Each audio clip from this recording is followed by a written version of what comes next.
문재인 대통령이 자유한국당 일부 의원들의 5.18 망언 파문과 관련해 국회 스스로 부끄러워해야 할 자기 부정이라며 강도 높게 비판했습니다.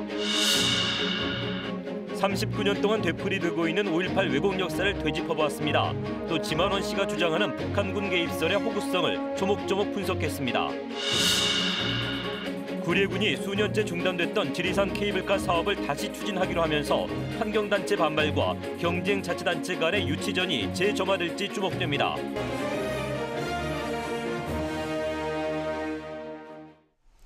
여러분 안녕하십니까? KBS 9시 뉴스 광주 전남권 소식입니다.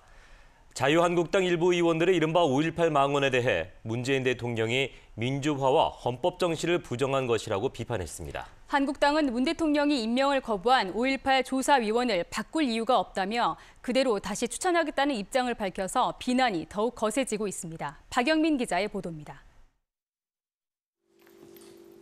문재인 대통령이 이른바 5.18 망언 공청회 이후 처음으로 입장을 내놨습니다.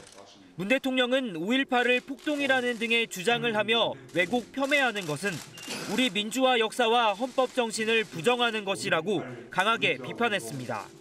문 대통령은 이어 5.18 망언은 민주주의를 훼손하고 나라의 근간을 무너뜨리는 일이라며 국회 스스로 부끄러워해야 할 자기 부정이라고 지적했습니다. 지금도 아픔이 가시지 않은 민주화 운동을 대상으로 오직 색깔론과 지역주의로 편을 가르고 혐오를 불러일으켜 정치적 이익을 얻으려는 행태에 대해 국민들께서 단호하게 거부해 주시기 바랍니다.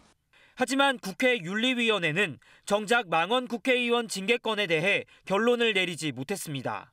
여야 간의 입장차가 커 오는 28일 한 차례 더 논의하고 다음 달 7일 국회의원 징계안을 심의하기로 결정했습니다. 망언 문제는 저는 자유한국당에서도 함께 해주셔서 이 문제는 분명하게 좀 처리하고 가는 것이. 이런 가운데 나경원 자유한국당 원내대표는 청와대의 한국당 추천 5.18 조사위원 임명 거부에 대해 불쾌감을 드러냈습니다.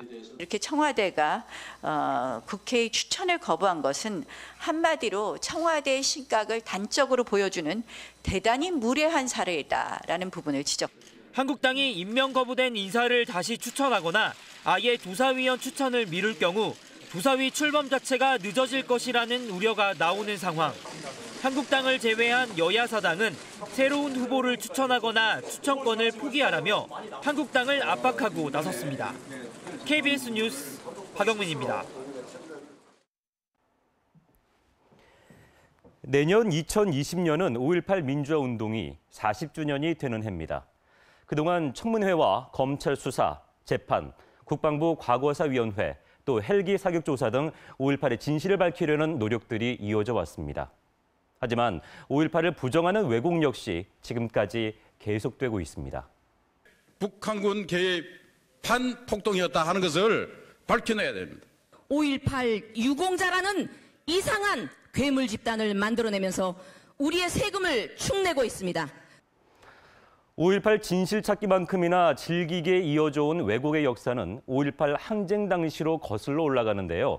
먼저 신군부는 시민들을 폭도와 불순 세력으로 왜곡했고 또 1985년에 안기부의 80위원회 그리고 1988년에는 이른바 광주 청문회를 앞두고 5.11위원회를 구성해서 군 기록을 조작하면서 조직적으로 은폐 왜곡했습니다.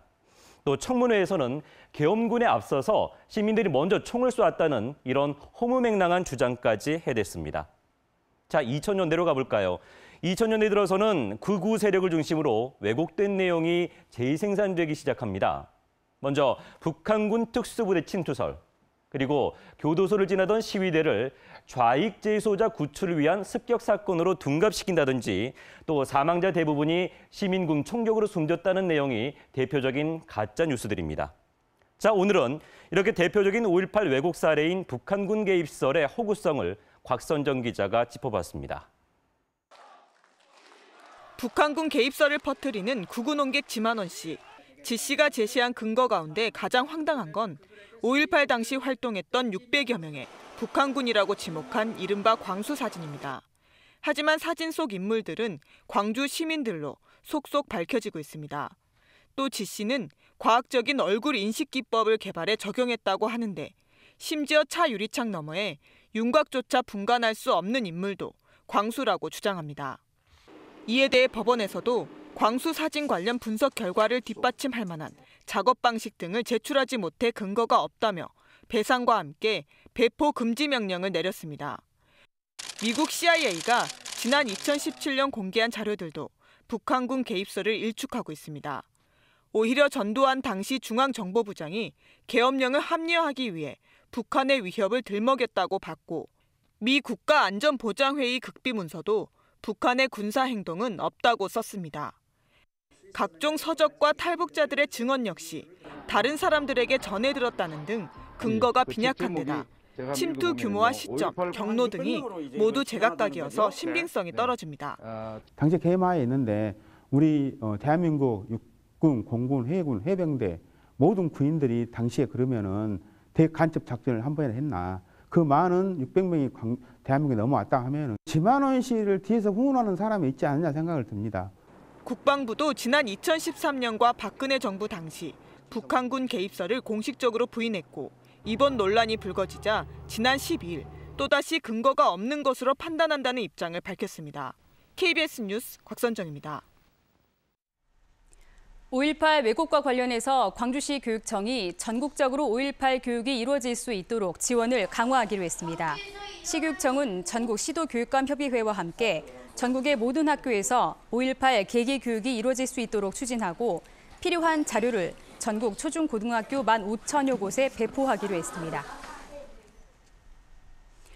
5.18 민주화운동의 현장인 광주 전일빌딩이 시민 역사 문화공간으로 거듭납니다.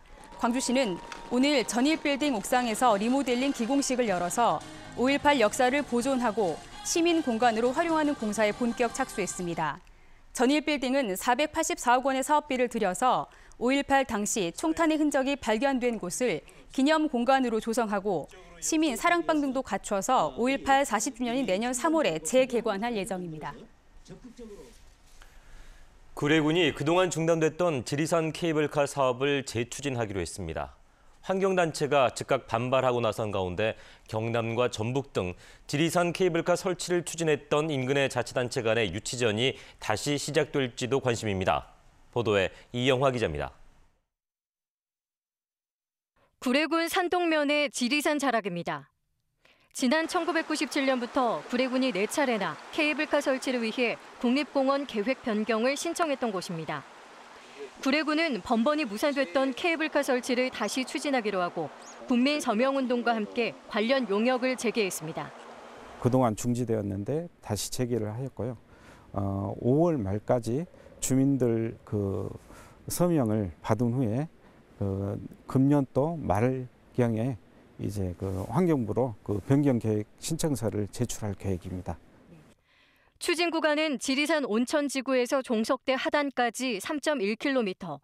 구례군은 교통약자의 접근성 보장과 지역 경제 활성화를 위해 케이블카 설치가 필요하다고 주장합니다. 반면 지역 환경단체는 반대 입장을 분명히 하고 있습니다.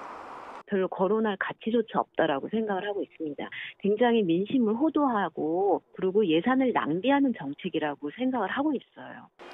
케이블카 사업을 두고 치열한 유치 경쟁을 벌여온 경남 산청과 함양, 전북 남원의 움직임도 빨라지고 있습니다. 경남 산청과 함양은 경상남도와 함께 공동 추진하는 방안을 논의 중이고 전북 남원 역시 재추진하겠다는 입장입니다. 환경부는 기존의 설치 불가 입장 그대로입니다. 기존 입장과 달라지는 점은 없다라고 보시면 될 것 같습니다.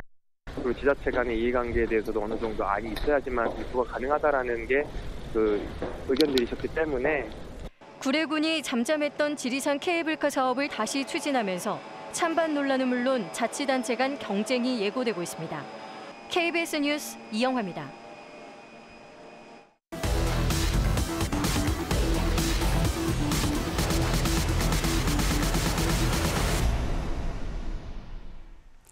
폭행 사건 진상규명 시민대책위원회가 오늘 광주지방법원 앞에서 기자회견을 열고 80대 치매 환자를 폭행한 혐의로 기소된 전 광주 시립-제1요양병원장이 1심에서 무죄를 선고받은 데 대해서 검찰이 항소할 것을 촉구했습니다. 이들은 또 법원이 병원장의 폭행 혐의는 무죄로 판단하면서 내부 영상을 삭제한 병원 직원은 법정 구속했다며 검찰이 항소해서 진실을 밝혀야 한다고 주장했습니다. 문을 닫은 요양원에서 공포 체험 방송을 하던 1인 미디어 진행자가 60대 남성의 시신을 발견해서 경찰이 수사에 나섰습니다. 지난 16일 새벽 1시 30분쯤 광주 서구의 한 폐업한 요양원 3층에서 공포 체험 방송을 하던 진행자가 68살 남성 구모 씨가 숨져 있는 것을 발견했습니다. 경찰은 구 씨가 노숙을 하다가 숨진 것으로 보고 정확한 사인을 조사하고 있습니다. 광주지법형사 11부는 노래방 업주를 흉기로 살해한 혐의로 기소된 56살 박모 씨에게 징역 15년을 선고했습니다. 박 씨는 지난해 12월 18일 새벽 광주 북구의 한 노래방에서 자신을 무시했다는 이유로 50대 여성 업주를 살해한 혐의로 재판에 넘겨졌습니다. 광주도시공사가 후반이 포기한 어등산 관광단지 조성 사업의 민간 사업자를 다음 달 재공모하고 오는 6월 우선 협상자를 다시 선정하기로 했습니다. 도시공사는 또 올해 광주 칠석동 일대 에너지밸리에 산업용지를 조기에 공급하고 공공주택도 1000세대 건립하겠다고 덧붙였습니다. 호남대 16대 총장으로 박상철 교수가 취임했습니다. 신임 박 총장은 미국 유타대학교에서 경제학사를, 경기대학교에서 행정학 박사학위를 받고 호남대 기획처장과 부총장 등을 지냈으며 학교 설립자인 박긴 이사장의 아들이기도 합니다. 전남 지역의 학교 운동부 합숙소가 폐쇄됩니다. 전라남도 교육청은 초등학교 합숙소를 모두 폐쇄하기로 했고 이달 안에 4개 중학교 5개 종목의 운동부 합숙소도 폐쇄할 예정입니다.